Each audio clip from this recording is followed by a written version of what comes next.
Whilst the poor of Southwark danced on the frozen Thames, the merchants of London were doing something very different. They were throwing feasts so extravagant that it could bankrupt a small parish. This was Georgian Christmas as a power display.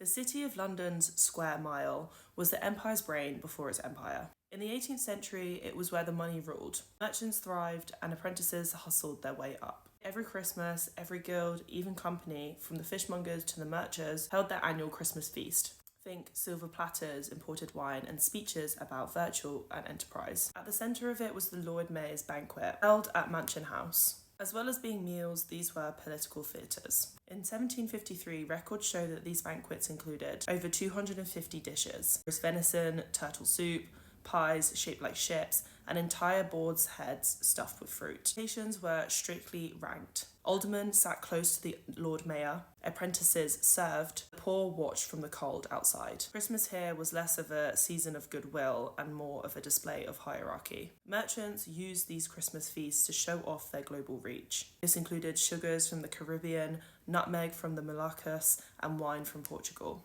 Every table was a map of the empire, and every bite was built upon trade and slavery. Not everyone in the city was feasting. Apprentices, young men bound to masters, lived in cramped quarters and strict routines. They worked 6 days a week, often sleeping above their shops. Christmas was their only reprieve, the only day that they could drink, flirt, and break curfew. Apprentices' Christmas processions became notorious. They paraded through Cheapside, banging pots and singing carols that mocked their masters.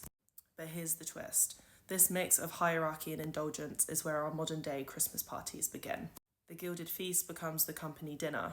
The speeches about loyalty become the toast to productivity. And the apprentices' mischief become the annual one night we will all let go. In Georgian London, the merchant class was rising fast, and they were challenging the old aristocracy through commerce. But beneath all of that splendour were the costs of the empire: sugar plantations, enslaved labour, and colonial trade.